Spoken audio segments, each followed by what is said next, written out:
Tudo bem?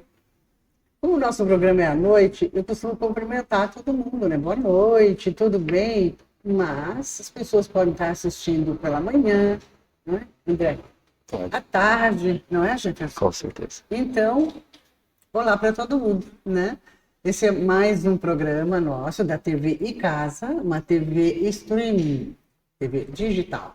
TV e Casa é a TV do nosso Instituto, Instituto Casa Cultural de Apoio às Artes. E eu sou a Vera Itajaí, e o nosso programa chama Cultura e Conexões. E falando em conexões, hoje nós temos duas personalidades, conexões diversas aqui. Vamos apresentar o nosso músico, né? Vamos pela... Vou dizer assim, por respeito ao tempo de casa, de músico e tudo mais. André Duchamp. Isso. Tudo bem, meu querido? Tudo bem, Vera. Muito bom falar contigo. Ah, que bom que você veio. Você está de volta em Curitiba. Tô, mudei. Amanhã vai fazer uma semana. Que eu cheguei de volta. Bem-vinda a Curitiba. Vocês sabem Itajaí, né? Eu estava em Itajaí. Na cidade onde eu nasci. Por isso onde eu nasci. Assino Vera Itajaí em homenagem à minha cidade natal. Né? Uma licença poética. Bacana, né? E agora vocês estão em Curitiba, né? Isso. Que bom. E a Lu vai se adaptar àquilo? Esposa do André, gosta do frio? Gosta? A minha esposa gosta do frio, é. As gatinhas que estão sofrendo mais, sabe? As gatinhas. A Branca, que é a mais velhinha, ela tá assim, ó, tipo, só embaixo do cobertor. Faz 5 dias que ela só fica embaixo, só sai assim, realmente para alguma coisa ali, comer, coisa e tal, já volta. E volta para baixo do cobertor. Daqui a pouco vão se acostumar. É que ela era uma gata mais praiana, sabe? É, daquelas gatas de biquíni na beira da praia. Nossa! Gata sedutora, pelo que eu tô vendo. A Branca é terrível. E agora, gente, apresentar para vocês um jovem talento. Ele é um jovem advogado, tem uma barba linda. Eu fiquei olhando para ele, imaginando quantos aninhos ele teria. E ele já fez a idade de Cristo, 33 anos, ontem. Tudo bem, Jefferson? Tudo bem, Vera. Primeiramente, quero agradecer o convite para estar aqui diante de você, dessa sua audiência. Sua disponibilidade, querido, sua disposição. Conhecer o André, que música, a gente estava batendo um papo que eu também tenho ali um pezinho de querer ser músico, aprender a tocar violino. Então, estou muito agradecido e honrado com esse convite. Espero que o nosso bate-papo hoje seja magnífico aqui, que a gente possa ajudar muitas pessoas. Que bacana. E com certeza, a gente sempre pode, né? Sim. Porque as pessoas que gostam, né, de arte, cultura e conexões, né? Porque conexões entra tudo, né? Empreendedorismo, empresarial, né? Entra a área do direito. Você falou que você tem um sócio no escritório que ele é de uma outra especialidade. Isso, o Rafael, ele cuida da área empresarial e civil. Isso. E dentro do direito, essas conexões chamam, eu acho que dentro do empresarial de network, né? O pessoal conhece como network. Network vale mais do que dinheiro. Então, sim, esse programa, quando fala de conexões, realmente é importante. O network, hoje em dia, é como a gente falava antigamente, é o quem indicou. Isso. Né? Eu costumo falar assim, gente, você pode ter 2, 3 faculdades, falar 3, 4 idiomas, mas se você não tiver um QI, com quem indicou, né? É muito importante. Ajuda demais, ajuda demais. Bastante. Quando você vai indicado de uma pessoa que você já conhece, uma outra pessoa, ajuda demais. Abre as portas, né? Com certeza. A carreira de qualquer pessoa, ela tem vários estágios, né? Sim. E eu acredito que, independente da fase da carreira, você está sempre conhecendo pessoas novas, é fundamental. Isso é importante, né? É fundamental. Essa troca, né, de energia, né? Conhecimento. Só que é interessante para o pessoal entender que nem você disse, eu tenho meu sócio, cuido da parte empresarial, família, atuando nessa área, porque eu sou criminalista. Mas, por causa dessa falta do QI, porque na minha família ninguém nunca se formou, eu sou o primeiro advogado, Vera. Primeiro formado com diploma de direito. Minha família, meus pais são humildes, a gente veio do norte, Cianorte, você já ouviu falar, na verdade é Autônia, né? Autônia, Paraná, depois a gente foi para Cianorte, depois Paranaguá, depois Pinhais e Curitiba.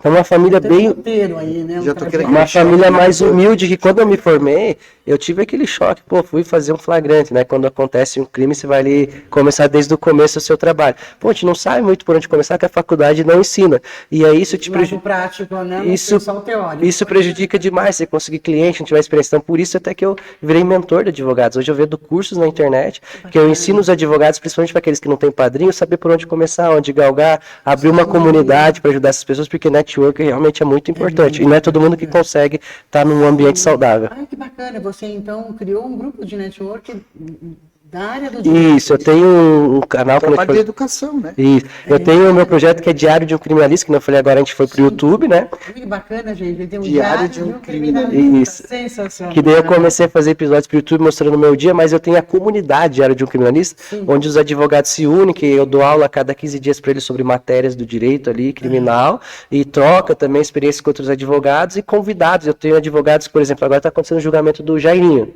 Né, lá no Rio de Janeiro, né? Do vereador Daquele Jairinho. do menino, do Henry, 4 anos. Henry Boré, Rio de Janeiro, né? É. O advogado de lá, ele já deu aula na minha comunidade. Lá tem o Fabiano Lopes, tem o Zanoni Júnior, os dois deram aula na minha comunidade. O Zanoni Júnior é um advogado renomado no Brasil, grandes casos, e ele está ali dando aula. A advogada Daniel Alves, que agora ele foi acusada, a Graciele, está ali também na minha comunidade dando aula. Então lá dentro dessa comunidade tem bastantes profissionais que já são renomados ensinando o caminho. Jovens profissionais. Criei essa comunidade lá, tem essa aula lá. Bacana. É porque o trabalho de educação... empreendedor que você tem, né? Foi mais para ajudar, não ganhei muito dinheiro não, mas agora eu vou profissionalizar. Né? Porque mas é bacana isso. você falando isso aí, eu lembro da minha carreira. Eu comecei como saxofonista em conjuntos ali nos anos 90, faço parte até daquela turma da vanguarda paulistana, né? Vanguarda paulistana, Aquela olha turma, só. Itamar Assunção, né? E essa turma ali eu comecei. A gente tinha um show no Teatro Bela Vista, lá no Bexiga, sabe? Sim, nossa, Nos anos 90 e depois de um tempo, assim, já com a tua idade, assim, eu comecei a pensar que era 33. importante, com essa tua idade. Quando eu estava com a tua idade, eu comecei a pensar em estudar mais, assim, e depois me formei em educação musical. E hoje eu sou professor do Colégio do Bosque, né? Trabalho com uma orquestra lá, então acabo percebendo e também orientando vários músicos que trabalham comigo a buscarem esse caminho da educação, porque afinal de contas não tem essa coisa assim de o cara é advogado, ele não pode ensinar, ou o cara é músico de carreira, é saxofonista profissional e não vai ter tempo para ensinar, né? É muito importante que bons profissionais estejam à frente da educação. Bons profissionais estejam ensinando as pessoas, porque isso vai fazer a diferença. Às vezes a gente pensa assim, não, se o cara não é músico bom o suficiente para fazer um show, para ter uma coisa, o cara vai ensinar a música. Pelo contrário, ser um bom músico, né? ser um bom músico, estar ensinando, vai fazer a diferença, como acredito que no teu caso, Jefferson, ser um excelente profissional como você é e estar trabalhando com a educação de outras pessoas, isso tem um valor fundamental, porque às vezes a academia, como você disse, é muito diferente da realidade. A gente tem uma que a gente fala, Vera, que assim, na prática a teoria é outra. Porque é diferente você estudar isso que você falou, André, me veio um insight assim, que é assim, às vezes a gente tem dois problemas para ensinar. Às vezes uma pessoa não quer compartilhar o conhecimento porque acha que está ensinando o concorrente vai perder cliente, então é a primeira barreira. E a segunda barreira é as pessoas achar que você não é preparado, capacitado para dar aquele ensinamento e as pessoas não querem aprender com você, principalmente os mais velhos, os muito jovens. E aí se impede, porque às vezes você tinha um conhecimento técnico que aquela pessoa que teve a oportunidade que talvez você não teve de fazer um show para determinada pessoa que vai ser o QI para colocá-la no Rock in Rio, mas só que ele precisava para ganhar essa pessoa aquele conhecimento que você falou, ó, você tem que segurar assim, se for falar de a palheta, a gente vai falar de violão, você tem que soprar com essa parte do corpo, com a tua técnica, falar de saxofone, que aquela pessoa que às vezes por ser desumilde, não aprendeu com você uma técnica que ela precisaria para usar, porque nós temos duas coisas coisas para ter sucesso. Além do que o QI vai ajudar muito, que às vezes nem todo mundo vai ter oportunidade, mas às vezes é um dom. Vamos comparar Cristiano Ronaldo e o Messi. O Cristiano, sabe, né, que é mais fácil falar. O Cristiano Ronaldo, todo mundo diz que ele treina muito, que é o que a gente falou ali, treinar para conquistar. Só que existem outras pessoas que têm um talento, igual o Messi, que é, assim, que é mais fácil. Então, às vezes, uma pessoa que tem um talento já para uma música, mas se ela ouvir a tua técnica, ela aprimora e explode. Só que ela, por ter preconceito não estudar com você, às vezes pode não alcançar aquele determinado lugar. E pensando nisso, que aí eu trouxe para minha área, exatamente o que você falou, eu fiz esse adendo para falar da tua área, mas é o que eu fiz na minha. Porque assim, eu no começo, grandes profissionais falavam assim, esse cara começou a criar na internet e não tem futuro, vai cair. Só que agora eu estou há 10 anos, e essas pessoas que já falaram isso, elas estão no meu curso. Algumas caíram, algumas estão dando aula comigo na minha plataforma. Olha que bacana. Só que sobre educação, vocês permitem eu falar mais um minuto? Por favor. Uma coisa que vê sobre educação. Eu amo a educação, pode falar. O que quando acontece? quiser de educação. Eu, como advogado criminal, digo que julgamentos justos salvam vidas. Eu vou fazer a introdução para falar sobre educação, tá? Porque é isso que salva as pessoas e nem todo mundo dá atenção. Eu gosto de usar o exemplo do julgamento de Jesus para falar sobre a minha profissão. Vocês me permitem? Não quero falar sobre religião. Não entendo Não perfeitamente. Rapaz. Ele tem a missão dele. Ó, Jesus teve a missão dele, então beleza, ele tinha que vir aqui para renovar os pecados, passar por tudo aquilo, ficar 40 dias depois que ressuscita ali pregando, tudo bem. Mas o julgamento dele, olha, o julgamento dele não tem quem diga que foi justo. Porque, como Pilatos disse, não tinha uma prova, não tinha um crime, mas se deixou a população julgar e ele foi o quê? Crucificado e soltaram Barrabás. Só que se fosse um julgamento justo, ele não teria morrido, Jesus. Só que daí, como tem a missão dele, beleza. Só que vamos aprender isso, só esse pedaço do julgamento para trazer para hoje. Sim. O meu trabalho como advogado, ele busca sim impedir julgamentos injustos. Porque, veja, o julgamento de Jesus foi injusto. Então, num julgamento, até o homem mais inocente pode ser condenado. Esse é o meu fecho agora para falar da minha... Agora, educação. É verdade. Agora, sobre educação. Eu nasci na periferia. E eu, como qualquer criança, o que eu via lá? Ou eu via jogador de futebol, mas eu tentei ser jogador de futebol, tinha tudo para ser jogador de futebol, eu entrei, passei na seleção do Coxa aqui, quando eu ia para lá jogando no Seleto, eu quase fui jogador, tive uns problemas que depois eu posso falar. Ou você vê o funkeiro, só que estúdio vai gastar, né? Que eu tô dizendo na periferia ali, quem tem falta de... Que o Estado, que a água não tem direito, a luz não tem direito. Infelizmente, tem que ter talento até para ser funkeiro. Exato. Não, pra tudo. Ou estudar demais, como a gente disse, e dedicar aquilo para ganhar na técnica. E o que eu via depois, o chefe do morro, o traficante. É isso que numa periferia, a gente vê, a maioria das crianças que é desamparada vê... É o status da periferia. Que tipo, você tá ali na periferia, você é uma criança, você não quer ver tua mãe sem uma água potável, você não tem um alimento direito, você dorme no chão, que nem eu disse, até os meus 15 anos, era uma peça só, dormia eu, meu pai, minha mãe, ali era a cozinha, aqui era o banheiro, ou seja, é uma situação que você não quer mais estar ali. E como é que você vai sair? Precisa de dinheiro. O que dá dinheiro? Vai ser jogador... Não, sim, mas o que as crianças estão vendo? Sim. Vai ser o jogador, vai ser o funkeiro, vai ser o chefe do morro. Qual é o caminho mais fácil? Né? Qual é o caminho mais fácil? Isso que eles vão ver, né? Só que eles não têm a informação que se eles estudar, se tiver educação, eles também têm outro caminho. Só que lá dentro não é assim. Você vê o chefe do morro, vamos falar do favela da Rocinha, assim, lugar que é dominado, para entrar não entra a polícia. Então, o que acontece? Eles veem, então eles são levados que se você está envolvido ali muitas vezes naquela situação do tráfico, talvez você tenha dinheiro. E isso muitas vezes ilude. Sabia que 92% dos presos não tem o pai em casa? As pessoas que estão lá, é tipo um ciclo, então você vai lá na favela. Não estou dizendo que é só favelado que vai preso, não é sobre isso. Estou dizendo sobre a educação, que ela é muito importante, que falta. As estatísticas estão aí, né? Isso, e se a gente for por estatística, é só preto, pobre, sem estudo que está preso, mas aí não vou falar de estatística, né? Agora, porque a minha ideia é falar sobre como a educação mudou a minha vida e como ela é importante para tudo isso. E aí, então, se a gente quisesse, que a gente fala para todo mundo, quer resolver? Vota direito, porque tem gente que vai falar assim que tem preconceito do advogado, mas eu, como advogado, eu faço valer uma lei que um político criou que você votou. Então eu estou fazendo valer o que você quer. Então eu sempre falo para todo mundo, se você for votar em alguém, escolha alguém que entenda um pouco de lei. Por quê? Porque o único jeito de salvar, diminuir a criminalidade, salvar as pessoas, mudar, é educação e esporte. E não investe nisso. Então, só a gente falou de educação, eu acredito para mim que a educação é a fonte de salvar pessoas e diminuir a criminalidade. Só a educação. Você veja que interessante a gente, né, que trabalha com arte e cultura, isso aí é como se fosse o nosso esporte. né? Porque a O gente jovem aqui também da periferia, que não tem condição, quando vem fazer aula de música... aqui né, em de casa, quantos cultura, anos que a gente está batalhando pois para conseguir, né, levantar sensacional, cursos e criar as conexões aqui no Icasa, né, Vera?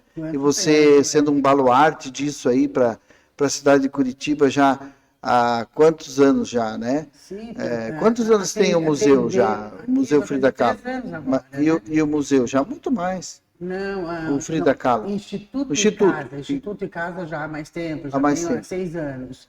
Nesse endereço aqui, Nesse endereço é 3, E o projeto com a Frida eu tenho mais ou A menos Frida? 7. Há 7 anos. 7 anos. Então.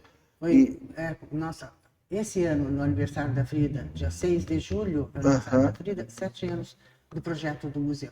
E olha só o que você já conquistou, né? E o que tem para vir, né? Porque Sim, muita coisa envolvendo educação, com porque certeza. a ideia é que a gente tem ateliê de artes aqui, De né? música, né? De música, de dança. O coral nós vamos fazer aqui, né? Coral, porque exatamente. O Jefferson, o André também dá aula de Canto coral.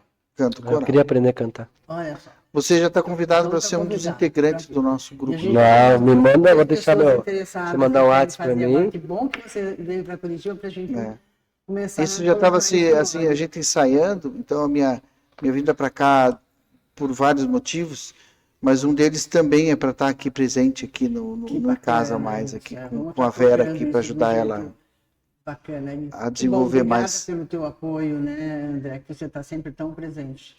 Legal. Dando umas ideias, né? Independente da presença física, agora sim, né? Vou estar aqui. Mas agora, dando as ideias, eu estou sempre tentando ajudar no que eu posso. Que bacana. Mas é interessante isso que o Jefferson falou sobre a educação. E quando a gente traz isso para o nosso universo mais da arte da cultura, né, que entra também a música, para os jovens carentes, né, de periferia, que é a nossa proposta aqui no Instituto, de atender os jovens a partir dos 14 anos, gente, é um processo que eu chamo de cura. Sabe que eles falam em cura e libertação? Uhum. É mais ou menos esse processo, assim. Jovem que nunca pintou, que nunca pegou numa tela, nunca pegou num instrumento, nunca conversou com a pessoa. Ele não Fazer ele enxergar um outro Ele caminho. não tinha essa possibilidade, igual eu te falo. E até eu tava refletindo aqui, velho, eu sou muito de sentir o que eu falo, e eu acho que é Jesus que fala comigo. Eu tava pensando aqui, assim, tipo, eu vendo essas obras, há uns 10 anos atrás, eu teria outra concepção sobre elas. Eu talvez não acharia arte, sabe? Porque eu não fui educado. Até para admirar, então, esse teu trabalho, a gente precisa ser educado para admirar essas obras de arte. Verdade, Um pouquinho, é verdade. Que bom que você tem essa sensibilidade, essa percepção, né? Acho que faz parte, né, essa cultura da arte, essa educação, né, voltada para esse olhar estético, né? Eu costumo falar que é um olhar diferenciado, né? Se eu falar um pouquinho de música, o que eu posso falar de música é o educador que eu sigo, que eu acredito muito, é um cara que chama Keith Swanick, que é o inglês. Ele fala da espiral do conhecimento musical, que é assim, compor, apreciar e tocar. Então a pessoa tem que passar por esses 3 estágios para poder entender também a música. Entendi. Por exemplo, você pode escutar música, mas agora apreciar a música é igual é vinho, tem diferente. curso de sommelier de vinho. Eu reparei muito na minha vida que tudo que se você focar, ele expande. Até eu gosto de brincar que se você coloca o teu dedão aqui assim, fica focando nele, coloca a palma no nariz, ele fica gigante e te impede a visão. Dá pra fazer esse teste. Agora, se você ignora, ele não atrapalha a visão. Eu falo isso dentro dos meus cursos para falar, se você focar no problema, ele cresce.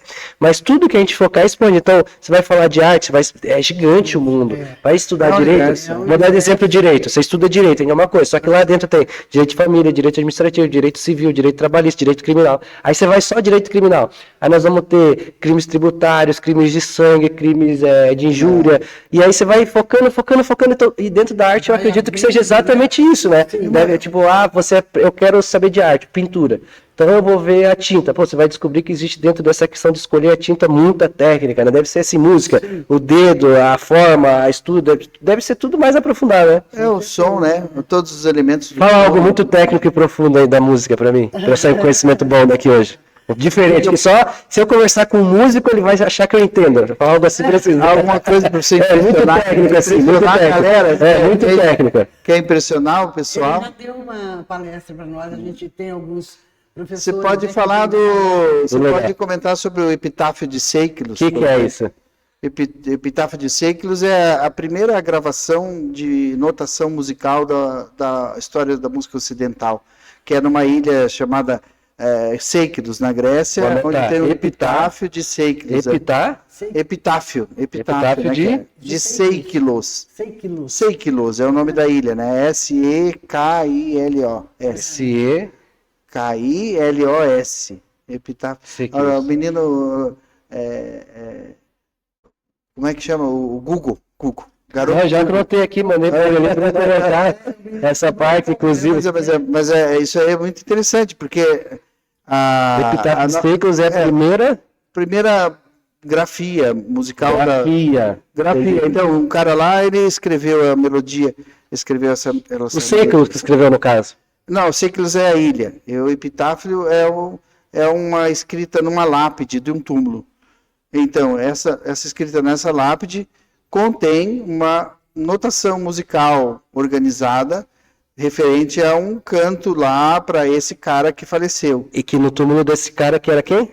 Não sei o nome dele. Tá. O mais importante é que ficou que é a primeira, mais antiga. primeira anotação Estou escrita. curiosa agora para saber que período foi isso. Esse foi uns 500 anos antes de Cristo, 600 antes de Cristo. E já tinha Não, mas isso é música ocidental, né? A gente tem que entender que a nossa música ocidental, vamos dizer assim, a música para nós é Estados Unidos, Europa e Américas, Europa e África, né? É a nossa formação musical. A gente não tem nenhuma rádio aqui de música indiana, não tem música japonesa, né? Não existe, não é, a nossa cultura é ocidental, é isso que eu quero dizer.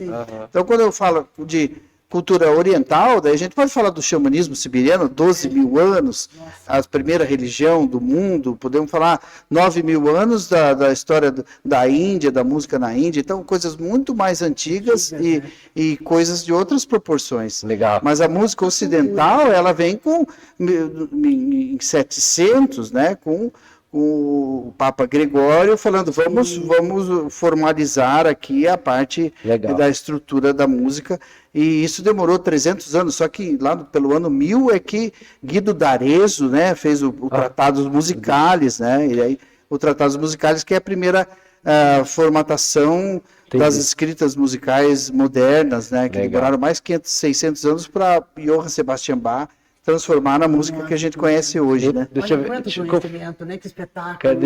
Dá uma passada rápida. Assim. Epitáfio de Céiculos. Céiculos. Isso já vai impressionar a conversa assim, né? Não, já sei que vai primeiro a menina mais alternativa, assim, você já sou casado. Vera, agora outra dúvida, que eu tô aqui.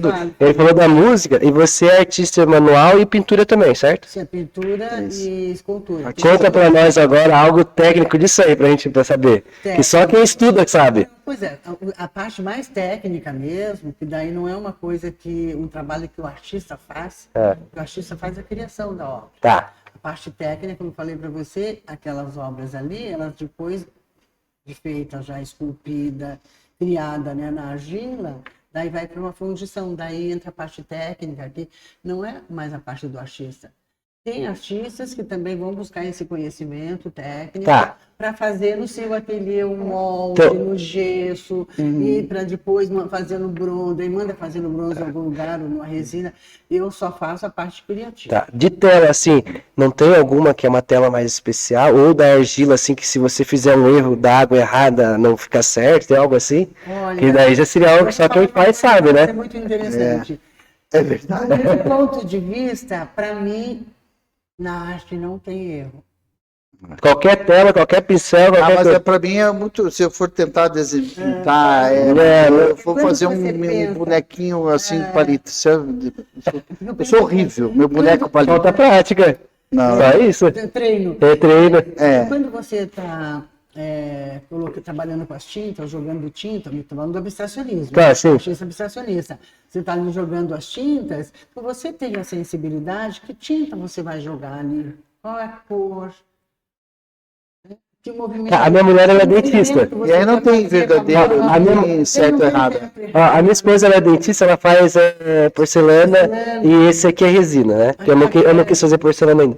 Mas tem um tipo de resina que ela é mais difícil de quebrar. Por exemplo, você coloca isso aqui, depende do que você morde ali, quebra. Porcelana mesmo. Isso. A porcelana ela quase não quebra. Ela é Mas a resina, existe vários tipos de resina, então ela sabe que tem uma específica que ela é a melhor. Por isso que eu fiz a pergunta. Às vezes existe alguma. Não, mas claro, em termos de não, materiais, lógico, vai sim. ter materiais sofisticadíssimos, Todos. né? Mas no caso das minhas obras, das sensibilidade. esculturas, a resina que é usada é uma resina de boa qualidade, obviamente, e são resinas importadas.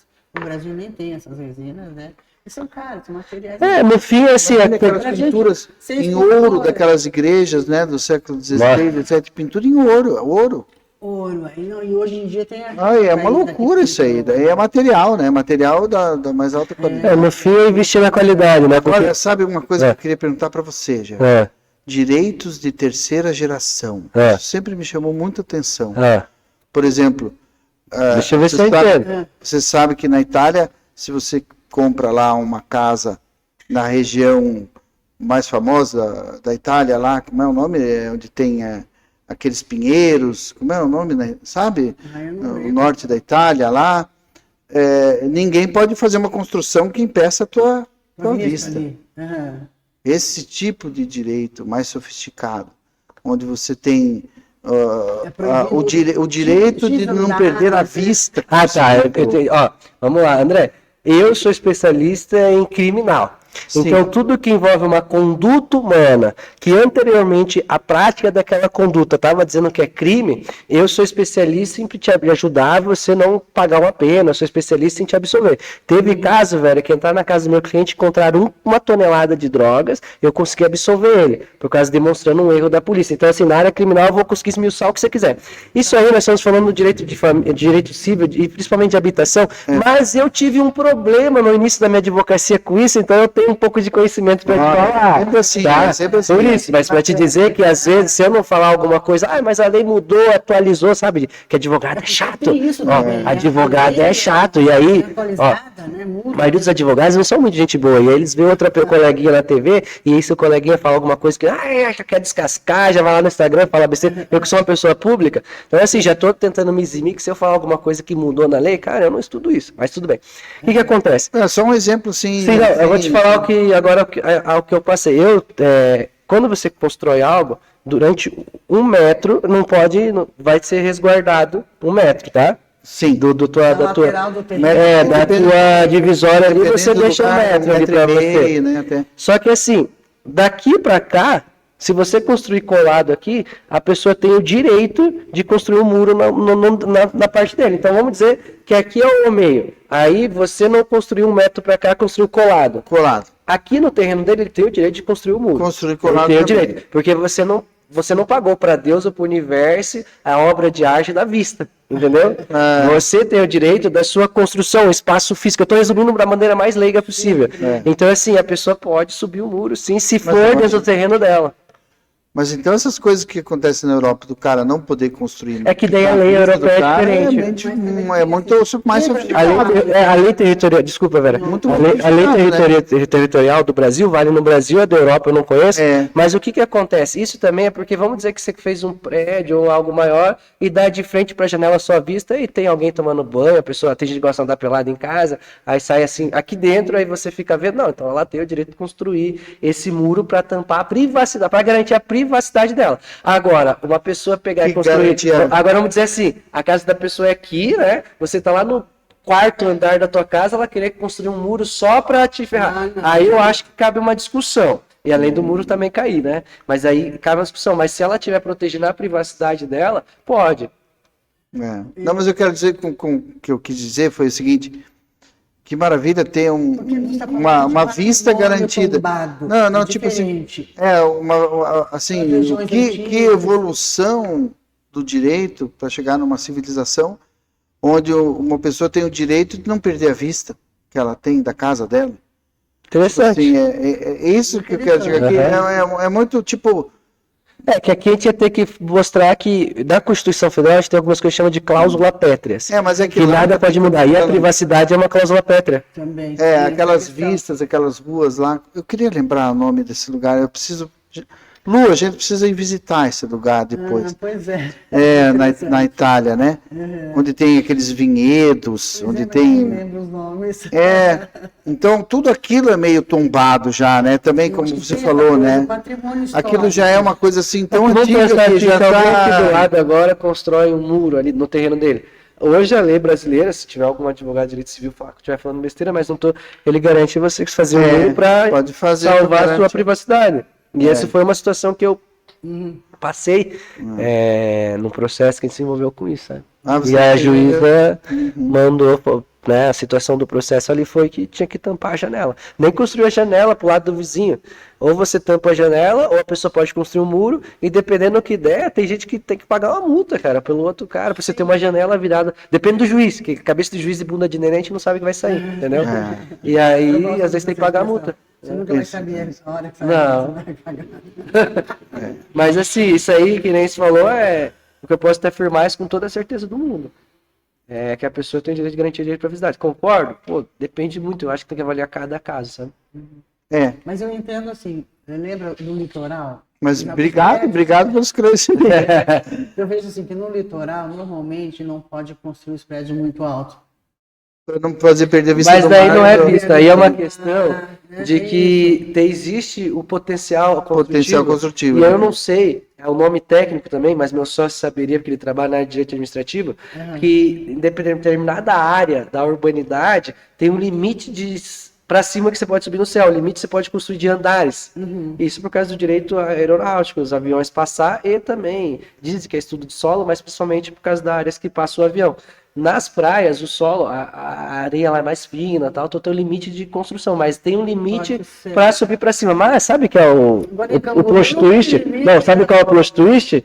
Mas que você pode ir na prefeitura e comprar potencial construtivo de outras pessoas, aí você construir mais. Vai lá, paga mais pro governo, e uma regra que não pode para ninguém quer subir mais, mas paga aí que talvez você consiga comprar e construir mais alto.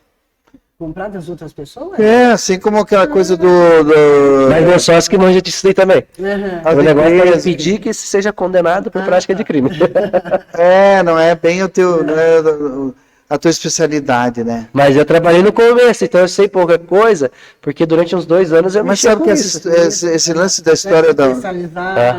Esse lance da história da música na minha vida é muito por causa do professor Álvaro Carlini, que se não fosse ele... Porque na época que eu estava fazendo faculdade, como já fiz uma faculdade mais tarde, comecei com 35, eu fazia muitas turnês, então eu tocava na Europa, ia no Faustão, não sei o quê, voltava em entrevista. Qual que é a música mais famosa?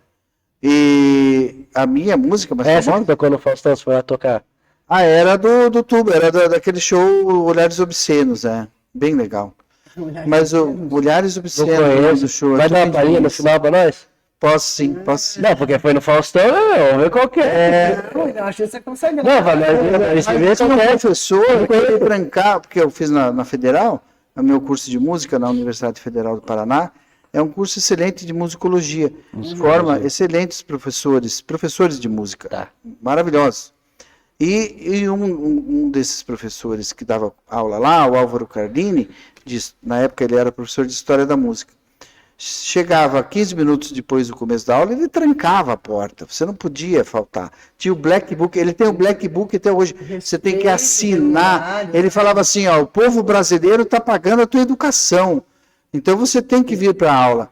E aí eu tinha que fazer uma turnê na Europa, eu tinha que ir para os Estados Unidos tocar, representar o Brasil. É bom ter que... Entendeu? E ele não... Maravilha. Não, mas ele não... Não, eu reprovei 3 vezes. Não, porque ele estava ali, mas é que daí... Eu acho que é ótimo difícil, né? Ele não aceitava. Ele não aceitava. Os professores até falavam, não, faz algum projeto. Mas é que a regra, é que daí eu consigo entender que é a regra da faculdade. Aí ele tem essas... Que não é a regra dele. É que nem o professor de universidade, é que nem o juiz também. Cada um vai ter a sua regra. Só que o legal disso é que fui obrigado a fazer a aula dele, obrigado a entender um livro que chama História da Música Ocidental, que é do Graut, do Palisca, Que aliás você deu uma parte aqui, né? Então, aí isso abriu muitos horizontes para mim, porque eu tenho um curso online de história da música, Olha eu que tenho bacana. várias coisas que Tô anotando aqui para não esquecer. várias coisas que foram acontecendo na minha carreira Interessante. sobre a história da música que vieram por conta disso, de eu ser obrigado a assistir aula. Eu fiz o curso em 6 anos por causa dele, porque o último ano eu tive que fazer as aulas de história que eu não tinha feito. Olha só. Mas o que eu acho interessante é isso que você está trazendo, André, porque não é só aprender a tocar o instrumento, que tem toda uma disciplina, uma regra e tudo mais. Isso, a técnica, né? Que chama técnica. né? Técnica é uma... É a convivência com outro ser humano. Essa troca, essa sinergia. Né? André, Principalmente falando do jovem de periferia, que é o movimento que a gente gosta de trabalhar. e é lá que a gente tem que dar educação, é lá. Não, porque eles precisam de uma pessoa, Precisam. sabe, assim. Eles precisam de outro exemplo, uma referência diferente daquelas que eu trouxe aqui. Exatamente, do jogador Você está fazendo uma obra de Deus, abençoar, salvar almas lá. Já que eu falei salvar almas, André, eu posso pegar a tua história e trazer uma reflexão para mostrar como pessoas podem prejudicar outras pessoas? Porque eu faço assim, ó, que nem eu falei, eu sou um advogado que eu defendo a maneira de julgamento justo salvam vidas, mas não só no tribunal, na vida, sobre os nossos relacionamentos, como a gente impacta na vida de outras pessoas. Só para ver se eu entendi direito, mas daí você foi para a Europa e graças a isso a tua carreira deu certo, isso? Minha carreira tá aí, continua. Mas é graças você ter ido para a Europa que deu certo, sim. Mas ter ido para a Europa foi um ponto totalmente positivo, certo? Foi bom. Mas Se você não tivesse isso, mas se você não tivesse ido para a Europa, você acha que você seria tão bom? Você seria o mesmo profissional? Mesmo profissional, não teria mudado nada. Não, daí você me quebra na minha argumentação. Não, mas não adianta. Não, o que eu ia falar? Eu não vou mentir aqui, Tem uma né? agenda. Eu já tenho, Tá. já tinha Mas eu vou- 20 anos de carreira. Eu vou fazer o raciocínio, talvez você me entenda. Uma agenda cultural de tocar na Europa, tocar nos Estados Unidos, ou tocar no Faustão ali, isso faz parte do campo, vamos dizer assim. Mas não é todos que têm essa oportunidade. Igual outras pessoas que estavam ali, igual o André, não é sobre isso, é sobre o que o professor fez, a carreira dele, como foi. Não é todas as pessoas que teve oportunidade de ir para a Europa, não é todos os artistas que teve oportunidade de ir no Faustão. Ele teve que ter a técnica dele, ter certo contato para chegar ali, que a minha pergunta foi, essa parte de ir para a Europa influenciou positivamente em tudo isso, certo? Porque é algo ali Já diferente. tinha acontecido. O cara fez aula na Europa, é diferente de alguém que nunca fez. Sim. Olhando assim, você prefere escolher esse que foi para a Europa assim, para dar algum serviço, alguma oportunidade maior. Mas o que eu ia dizer é o seguinte, o professor, você disse assim que você reprovou por falta, teve que fazer mais tempo de faculdade, porque estava indo para a Tinha Europa. que aprender. A tua outra escolha era não ir para a Europa fazer aula dele e não reprovar, certo? Mas eu tive que deixar de ir para Dubai por causa dele. Então aconteceu uma situação, você perdeu uma experiência única na vida. A gente não leva nada daqui, a gente não leva objeto, a gente não leva nada daqui. A única coisa que você vai levar é experiências. Conhecimento. Eu já tenho até como outro, eu tenho um filho agora pequeno, o meu jeito de educar. Agora eu não posso ir para Dubai, porque senão eu vou jubilar na faculdade. Tem um ano e 4 meses, meu filho. Fato, aconteceu isso. Tem 1 ano e 4, então vai dar certo o meu raciocínio pra você, se você não pegou a ideia ali que eu trazendo. Mas assim, o meu filho, eu vou criar ele assim, ó. Se ele quiser comprar alguma coisa, ele vai dar um jeito de se virar para comprar. Mas se ele quiser experiência, é o banco. Viagem, Disney, experiências, porque é isso que faz a pessoa desenvolver. Se você ir para a Europa, você conhecer outra cultura, teu cérebro expandiu, você virou um artista mais criativo, querendo ou não, porque você tem novas referências. Diferente de alguém que nunca sai do mesmo lugar, não tem referências. E a arte precisa de referência. Precisa de referências, entendeu? Você me disse agora que você perdeu uma oportunidade brilhante de ir para Dubai, querendo ou não, para mim, pela minha concepção de leigo, ver que você é um artista que foi para Dubai, para mim, cresce muito mais a sua autoridade para mim. Sabe? Cresce muito mais. Eu já estava com tudo pronto. Tá? Então, até a documentação. E olha só como é o julgamento justo. Em Dubai, você tem que mandar até o histórico escolar. Tudo. E você perdeu a oportunidade por causa desse professor. Tudo para eles verem, para eles aceitarem você como um profissional trabalhando lá. E onde entra o julgamento justo aqui que eu ia trazer isso usando a tua história. Porque olha só, esse professor, na verdade, ele podia ter a sensibilidade de falar, pô, esse cara tá construindo a carreira dele, ele tá com uma oportunidade que ninguém aqui na sala tem 50 alunos e é só ele que tá com a oportunidade para Dubai. Ou seja, ele tem uma oportunidade. E faltou a sensibilidade dele de falar, não, cara, eu vou te ajudar, faz online, faz de lá, me manda por e-mail. Ou seja, só que daí o que ele fez? Eu acho que ele era- Mas vamos, olha só, velho, você vai conseguir, você vai entender o meu julgamento, você vai entender a minha essência agora perfeitamente ali da questão de como eu trabalho e como eu luto para as pessoas terem essa questão de julgamento justo. Ele, no caso, ele se escondeu atrás de uma burocracia, falou, não, mas a faculdade exigia, ele está errado? Ele não está errado. Não tá errado. Ele está sendo duro, só que ele está escondendo atrás de uma burocracia, onde ele finge que ele está sendo certo, mas ele está prejudicando a vida de outra pessoa, de um ser humano que ele podia estar ajudando. E aí que eu trago... Está se desenvolvendo muito mais. Olha só, se ele tivesse feito esse raciocínio... Mas ajudou, porque Então, não, mas é que daí você deu os teus cortes do jeito que é o raciocínio aqui que eu vou fazer isso, mas para mostrar para as pessoas como é importante essa questão de julgamento justo, porque não é sobre o processo. Se ele tivesse feito essa análise, tido essa acessibilidade, ele teria feito um julgamento justo na cabeça dele, entendido que essa lei burocrática não é maior que a vida desse cara que poderia ter nova. Ah, mas eu ainda fui bem. Eu não sei se você realizou todos os sonhos mesmo, só você vai saber dentro de você se você realizou tudo, eu espero que sim, e se não, que Deus abençoe para realizar, tá? Porque tem tempo, se a gente tá aqui, tem. Mas aí você falar isso, mas eu corri atrás, mas é porque, aí a conclusão que eu queria falar para todo mundo, que eu quero deixar para depois eu explicar do juiz, que assim, um juiz que realiza um julgamento justo, ele não é que igual esse professor, que o juiz quando vai julgar alguém, ele pode absolver ou condenar na mesma lei. Na mesma lei, ele usa o mesmo argumento para condenar ou absolver. Quando ele condena atrás de leis, ele está deixando de lado que às vezes um julgamento mais justo, com uma pena menor, com um julgamento... às vezes absolve porque considera que ele já ficou tempo suficiente preso porque ele sofreu, pode salvar a vida daquela pessoa. Porque uma pessoa que um juiz vai igual ao teu professor e fala, não, eu vou te condenar a 10 anos porque a lei permite, aí o cara tá lá 1 ano. Aí ele acha que já se perdeu, não tem mais trabalho, a família larga, ele tem que se entregar ao crime.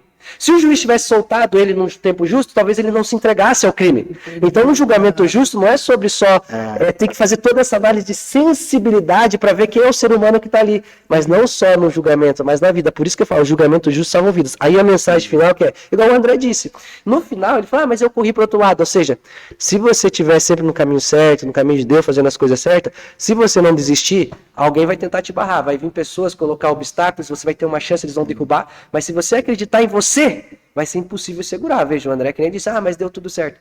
Só que tem que estar preparado, que às vezes as pessoas na vida vão fazer coisa errada. Mas aí eu lembro das palavras da Marisa Monte, que fala, quando ela fala que sucesso você tem que entender que vem do italiano, né? Sucedere. Né? Porque sucesso é só você ter uma sucessão de eventos e acontecimentos na tua vida. Isso é ter sucesso. Que você consiga fazer uma coisa que daqui a pouco essa coisa seja mais, que se desenvolva para uma sucessão de um outro evento que vai estar... Isso é sucesso. Mas vamos falar de... É o desdobramento, né? Mas aí eu também acho que o sucesso, gente, é aquilo que você realiza com muita paixão, aquilo que você gosta, e às vezes não está aos olhos dos outros. Mas você está falando de força de vontade, você está falando de motivação, você está falando da vida, você está falando de Deus. Vamos falar assim então, já que eu vou abrir mais. É que assim, eu acho que falar sobre, mas sucesso significa isso para mim, na minha cabeça, humilde concepção de raciocínio, é mais uma desculpa que a gente está colocando para não falar que alguém agiu errado ali numa situação. Mas sucesso não é isso. É que a ideia que eu quis trazer é assim, Deus fala que a gente é um único ser, a gente deriva da mesma pessoa. Não sei se se você for mais a fundo, a gente fala que Jesus veio e ensinou a gente fazer bem ao próximo, amar ao próximo. Jesus veio e ensinou a isso. Se a gente prega essa mensagem de Jesus, cara, numa oportunidade dessa, uma situação dessa, você vai fazer um julgamento justo na cabeça e não vai te prejudicar, impedir de você ir para a Europa, igual você falou, vocês vão conversar entre eles, entre a faculdade, falar, a gente está com a chance de um cara se destacar, ser um novo, eu não sei o nome técnico para sucesso, mas é um novo destaque, um novo Michael Jackson, dizer assim, no sentido de famoso, alguma estrela, um potencial estrela aqui. Vamos ajudar esse cara, porque ele estudou na nossa faculdade. Se todo mundo tivesse essa concepção de ajudar o próximo, amar o próximo, essa seria a melhor decisão. Então, eu estou dizendo o seguinte, que se a gente ter mais isso de julgamento justo salvam vidas, mas não para um julgamento, mas trazendo para a Bíblia de ajudar o próximo, amar o próximo, sucesso é quando a outra pessoa toma uma decisão pensando em te fazer feliz e não em satisfazer ela. Porque ali o professor tomou uma decisão para ele que, não, eu tenho que cumprir a regra e eu fiscalizo a regra. Não, ele devia ter pensado na sua carreira, em te auxiliar, porque essa é a função de cada um aqui. Se eu estiver num lugar que, eu preciso de um cantor saxofonista, eu vou lembrar de você, eu vou te ajudar. Entendeu? Mas enfim, daí é um papo filosófico. Mas então tem uma outra história legal, já que a gente está falando. Isso, tá. O dia que o meu falecido sogro morreu, eu estava tocando num lugar chamado Sicarino. Onde é isso? Sicarino, ali no Batel. Sicarino é vivo ainda. Eu acho que E o Sicarino, ele era um bar assim de elite. Whisky, uma whiskeria, né? Tudo. Aí eu tocava lá de vez em quando, e nessa noite eu estava triste, muito triste. Claro, Normal. Mas eu não queria deixar de tocar. Daí, no intervalo, o Sicarino me chamou, André, vem aqui. Por que você está tocando desse jeito hoje? Ele percebeu. Daí eu falei assim, Olha, sensibilidade, né? daí eu falei, porque o meu sogro acabou de falecer, eu vou tocar aqui e depois eu vou ter que ir lá no enterro dele. Aí ele olhou para mim e falou, só não me mate também. Só não me mate. Também. Só não me mate também. Porque Toque melhor, tá tocando mal aí. E aí? Você sentiu que a atitude dele te deixou pior. Não, claro, mas eu acho que ele também estava certo. Eu tô lá tocando, se eu sou profissional, tô tocando, não importa o que está acontecendo.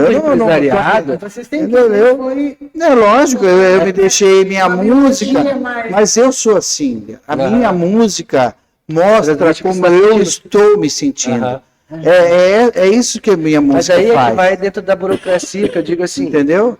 Por isso que às vezes minha música não se encaixa em algumas coisas. Mas é que nessa tua história, a gente que é empresário, a gente sempre tenta ajudar os outros e acaba se ferrando muitas vezes. Talvez ele tenha passado e não quer mais saber da história dos outros, só quer saber que o combinado seja cumprido.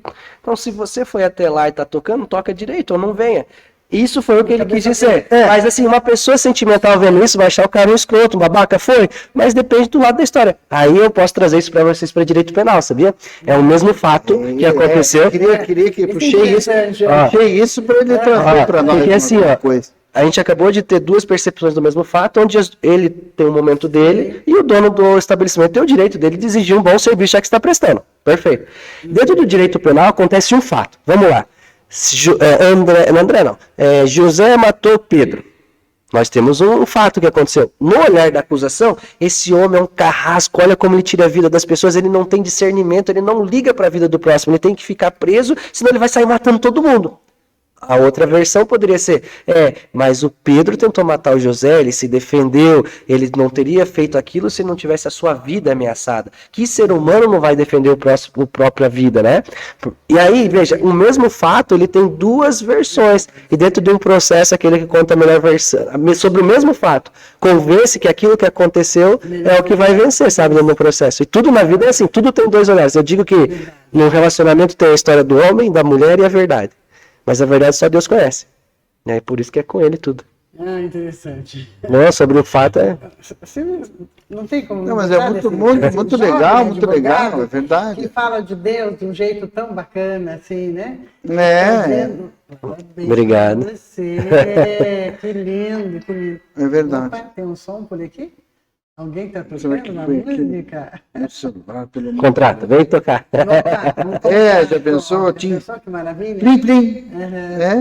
Mas, conversando com o Jefferson mais um pouquinho sobre essa questão do direito, você falou que quando você começou a atuar, né, na área, você também atuava em outras áreas, não só o criminal. Depois você foi buscando uma especialidade porque você teve uma admiração pelo direito criminal, você viu uma injustiça que você pensou, poxa vida, isso aqui poderia ser diferente. Eu quero então me especializar nessa área. Por quê, né? Porque Vera, você sabia, Vera, André, que existe um estudo que fala por aí que todo advogado vivenciou uma injustiça muito grande, ou foi com alguém, que isso desperta nele a sede de que a injustiça acabe.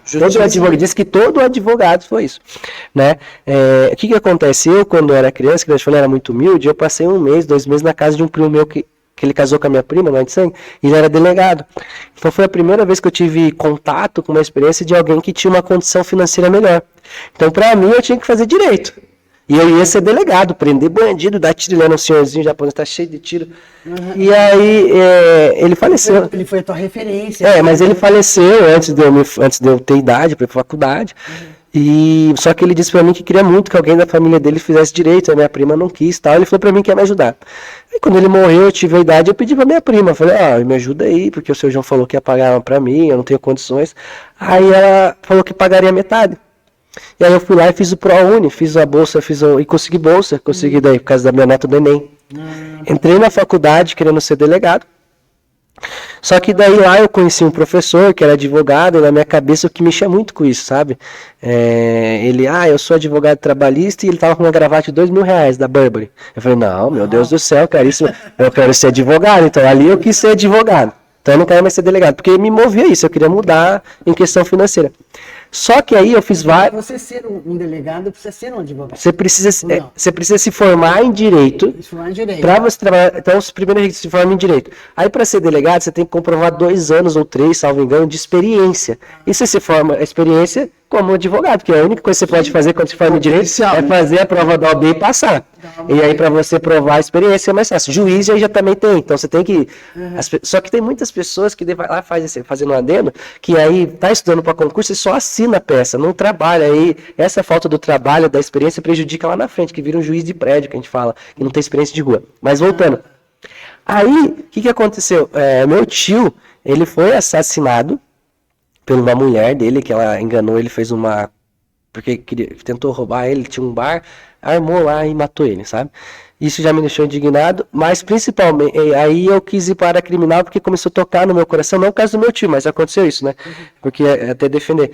Porque começou a tocar no meu coração, eu comecei a estudar mais a Bíblia, vi a história de Jesus e vi que ele não tinha advogado. Eu sempre falo assim no meus take que viraliza, que sem advogado, até Jesus sai condenado. Então não basta ser inocente, você precisa... Eu gostei disso, virou um chavão. Assim, né? Então assim, não adianta ser inocente se você está no processo penal, você precisa ter um advogado técnico que conheça do procedimento. E aí eu vi que eu comecei a pesquisar, muitos inocentes são presos, e eu comecei a gostar e querer ir para essa área. Veio o chamado assim. E aí, tanto que a minha virada de chave... Meu Deus, é uma área que você tem um mundo pela tua frente, né? Defende esse tipo de... Mas aí, aqui nós temos problemas que todo mundo... Né? Você tem proposta para fazer coisa errada, tipo, ontem foram 2 advogados presos aqui, acusados de fazer parte de organização. Um desses advogados me contratou, foi olhar o processo, simplesmente ele estava trabalhando, se envolveu com o cliente, foi no churrasco com o cliente, começou a tirar foto com o cliente, falaram que ele fazia parte.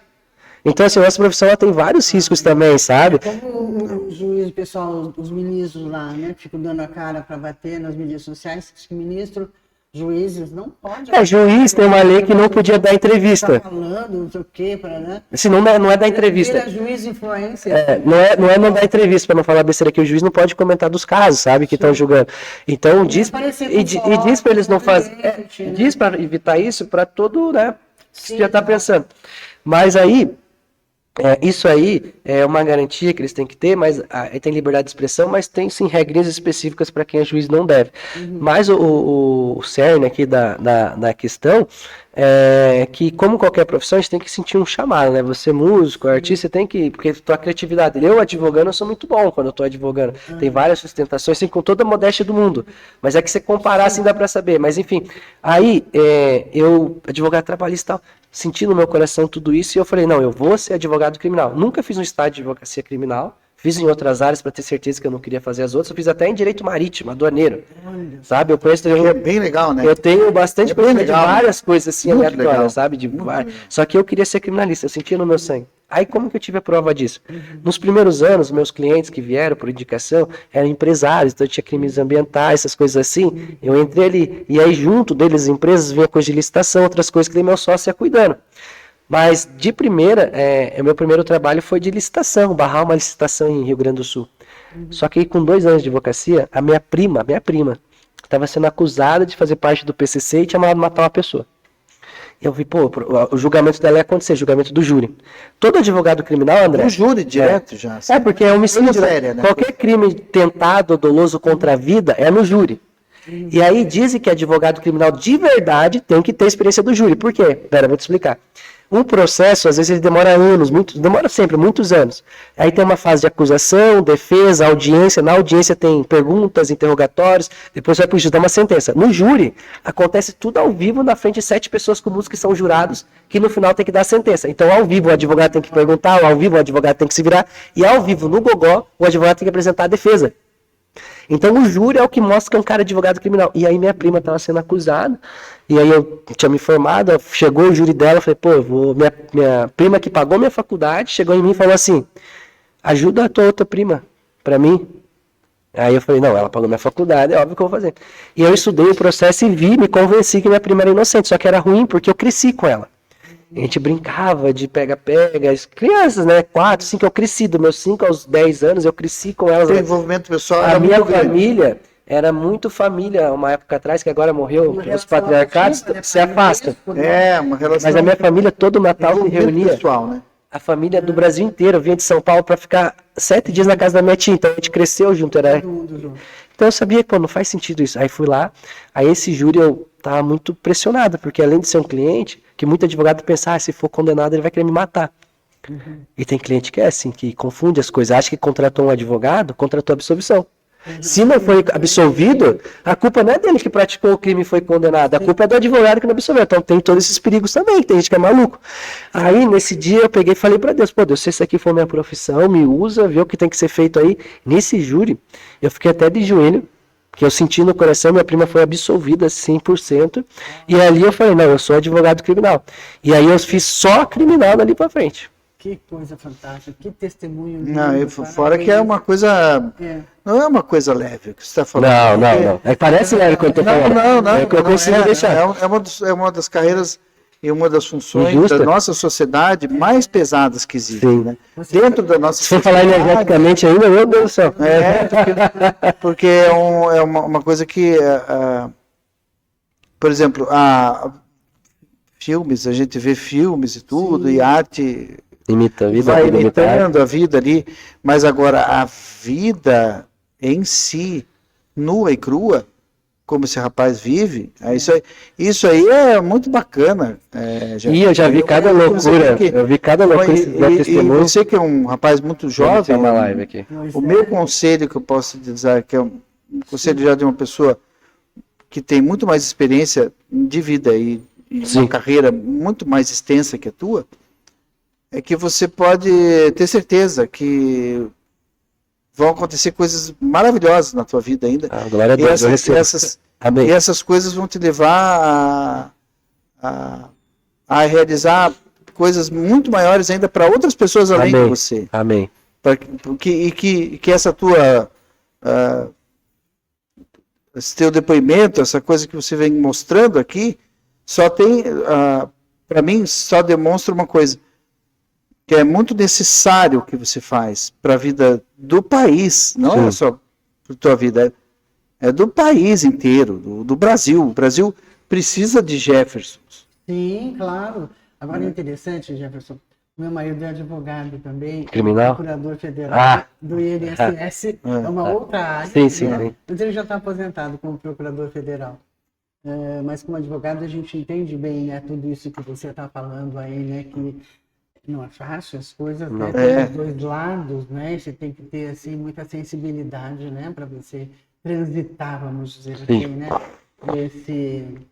é pesado. Surfar nessa onda, como dizem, né? Meu Deus, isso aí é Nazaré. Não, Nazaré. Aí, Vera, aí tipo, o que acontece? A advocacia é uma carreira também que os amigos, colegas querem te derrubar.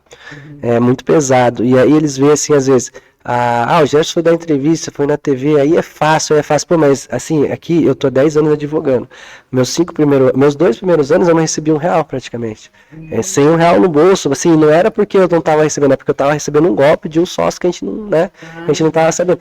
Mas eu tive que, até meus 2 anos de advocacia, eu ainda morava só num quarto, não tinha nada, não tinha janela, sem ar, sem ventilação, e eu tinha que comer livros e eu Não dá pra fazer uma fiquei letra de música aqui, né? umas 4. Eu ganhei uma música de um cliente.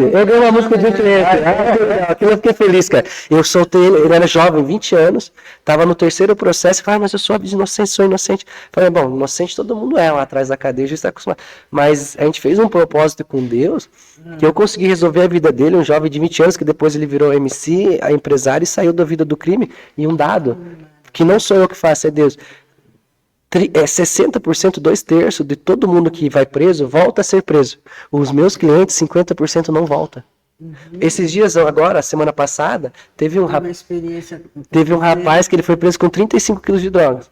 35 quilos, ele e umas pessoas. Só que um dia antes, 3 jovens foram presos com 100 gramas e ficaram presos. No dia seguinte, o mesmo juiz ia julgar esse cara, aí a mulher dele veio falar comigo, eu falei assim, ó, primeira coisa, eu não tenho nada a ver com isso, você tem que conversar com Deus para ver o que vocês estão fazendo para ele estar castigando vocês. E o segundo ponto é um juiz que decide, não sou eu. Não sou eu, é o juiz que tem a caneta. Eu simplesmente faço o pedido. E o juiz, que na hora que ele lê, que ele sente no coração a sensibilidade de soltar ou não, porque não é sobre a lei. Então faça um propósito com Deus você hoje, dobre o teu joelho, promete para Deus alguma coisa, que ele soltar teu marido, vocês vão cumprir. Fui lá na cadeia, falei a mesma coisa pro cara. Você sabe o que aconteceu no dia seguinte? O juiz soltou. Só que um dia antes, o juiz deixou 3 jovens com 100 gramas preso. O meu cliente com 35 quilos, ele soltou. E depois, sabe que ele veio dar depoimento, falou assim que não quer mais saber disso, que ele tá fora, vai dar um... Então, na minha técnica, talvez eu acho que eu salvei mais uma aula para Jesus, só que se ele não fizer o que tem que ser feito, é ele que vai pagar, é ele que vai voltar.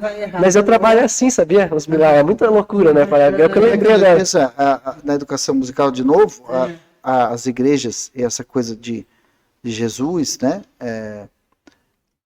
Também é responsável pela educação musical no Brasil hoje em dia. Muitos dos profissionais de música, que é uma coisa que eu brinco com meus alunos, é o seguinte, a música é o PlayStation 0. Música é o PlayStation 0. Entendeu? É o PlayStation original. Play de tocar, station. Estação de tocar original. Entendeu? 0. Então eu chamo eles para isso. Mas é um joguinho, mas é o PlayStation 0. É o joguinho de você pegar o violão e ali, ó, pegar o violino e din. Entendeu? Estamos acabando com o horário? Falei pra caramba, não deixei nem a ver. Só para terminar o raciocínio, eu vou terminar o raciocínio aqui dizendo o seguinte, ó, que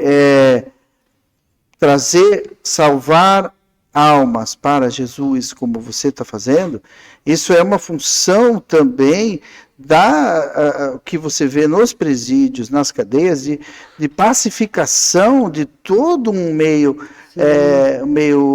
penitenciário muito perverso brasileiro, que precisa de muita transformação, precisa de muita gente olhando para isso com carinho, com cuidado, para que esses presos sejam capazes de ter uma certa possibilidade de recuperação.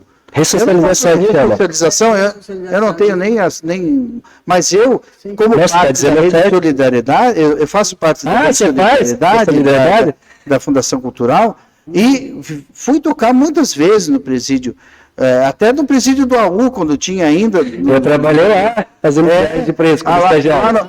Lá na Piraquara, eu fui 13 anos atrás, sei lá quantos anos. Isso, fui tocar muitas vezes lá no presídio de Piraquara, e então eu entendo que... Agora é o fórum lá. Lá virou fórum. Então a ressocialização é um negócio importantíssimo. Mas não tem mais como a gente... Eu teria 20 centavos aí para deixar finalizar, mas não tem mais tempo, né? Não, mas se der mais uma coisa importante... Eu ia dar uns 20 centavos sobre isso aí. Que o único jeito, sabe como é que a gente salva de verdade? É a educação. Em 2 fronteiras. A primeira, quando alguém entra no sistema prisional, ele perde a sua essência, tipo... Ele é visto contra o olhar, não é todo mundo que emprega. E aí ele sai para trabalhar, não tem uma chance de trabalhar, o que acontece? Querendo ou não que seja certo, ele acaba voltar a praticar o crime como opção. Agora, se a gente tivesse uma educação geral para chegar nos empresários e falar bem assim, ó, se você contratar alguém que saia do sistema prisional, você vai diminuir seus impostos, porém, o Estado teria que ir lá no presídio, garantir uma capacitação técnica para aqueles presos, para eles só poderem sair de progressão de regime quando eles tivessem um trabalho nessa empresa vinculado, onde o Estado preparou ele para prestar um bom serviço, que não adianta nada lá na empresa e prejudicar. Porque se um empresário recebe um profissional qualificado, que está sendo fiscalizado pelo governo e sabe que se ele fizer alguma coisa errada, ele volta para trás das grades, então tem uma chance dele ter uma vida normal, e principalmente com as crianças. As crianças são as futuras, a educação tem que ser ali. E aí eu tô até sentindo no coração, deixa eu te contar. Fui convidado até para me lançar na política, para ir para deputado, pelo Novo, tal, União Brasil com o Paulo Marçal, que eu tô refletindo, porque eu acho que falta isso nas pessoas, entender que é a educação. E quem cria lei não entende nada de lei. Eu acho que eu que conheço da lei tenho essa questão, às vezes ir para deputado tá vindo no meu coração para tentar isso aí. Ah, mas que bacana isso, olha. Mais cedo ou mais tarde, aí já pensou, tá saindo aí um criminalista, um jovem político, um jovem que está entrando na política, maravilhoso. Mas, meu querido, você queria... Eu queria cantar a música que ele não pediu para cantar. A música do Faustão. Isso, como é que Bombonieres espalhadas nas vitrines, perfumes variados espalhados no ar. Bombonieres espalhados nas vitrines, perfumes variados espalhados no ar. Perfumes baratos esparramados no ar. Perfumes baratos esparramados no ar. Cores negras suspensas sobre os sapatos. Bonecas pederastas a rodopiar. Bonecas pederastas procurando para quem se dá. Bonecas pederastas procurando para quem se dá. Bonecas pederastas procurando para quem se dá. Pequenos meninos vendendo bolinhas coloridas nos sinais de trânsito. E o ininterrupto barulho das máquinas a passar para lá e para cá. Pra lá e pra cá, pra lá e pra cá, pura epilepsia, pura epilepsia. Eu achei que ele ia pegar o violão. Achei que ele ia pegar o violão. Epilepsia, isso. Eu vou pesquisar no YouTube. Fernandes, vou achar no YouTube, você no Faustão? Se eu pesquisar, porque era. Se eu pesquisar, eu acho que você no Faustão, né? A gente tava ligado no impressionismo, essas coisas, sabe? Consigo te achar no YouTube, no Faustão? Sim, por favor, põe lá. Não, André, deixa. Você no Faustão cantando, eu consigo achar isso aí no vídeo no YouTube? Sax, vai me achar lá. Vou achar, vou procurar. Vai, sim. Gente, estamos encerrando mais um programa com essas duas pessoas maravilhosas, André dos Champs, saxofonista maravilhoso, e o jovem que eu estou tão admirado. Obrigado. Jefferson, advogado criminalista, que trouxe aqui uma aula para gente. E o mais bonito de todo, ele colocou Deus o tempo todo nas conversas dele. Sensacional. Obrigado. Querido. É muito interessante isso, eu gosto muito das pessoas que têm temor a Deus, que têm o respeito, né? Eu falo, nada contra quem é ateu, até a primeira dor de barriga. Eu sou ateu de ateu. Eu sou ateu de ateu. Sabia que eu converti 2 ateus? Eu tinha um funcionário que quando ele era árabe, eu estou atrapalhando aqui todo o roteiro. Mas olha só, ele era árabe. Não tem roteiro, né? O programa não tem roteiro. E aí ele chegou, aí ele veio trabalhar comigo e falou que era ateu. Eu falei assim, uma coisa assim, você vai fingir que acredita em Deus, então. Quando eu estiver orando, você vai orar. Quando tiver uma coisa... Passou um ano, ele começou a profetizar, a acontecer coisas, e hoje ele acredita em Deus. Que maravilha, bacana, mudou a vida dele, né? Que legal. Gente, olha, para quem estava nos assistindo, ficou até agora. Acabou de entrar na live. Acabou de entrar na live, ele aqui. Um abraço. Legal. Gratíssima, né? Por quem esteve conosco até agora, assistindo o nosso programa.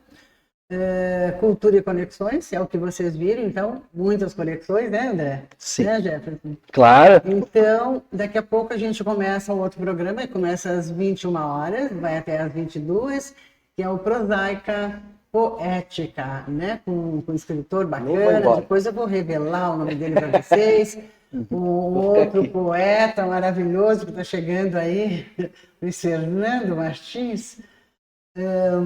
Obrigada a todos, então, por essa oportunidade de estarmos juntos até agora. E até quarta-feira que vem, ao vivo e a cores, com vocês, Vera Itajaí e o programa Cultura e Conexões. Bye, bye.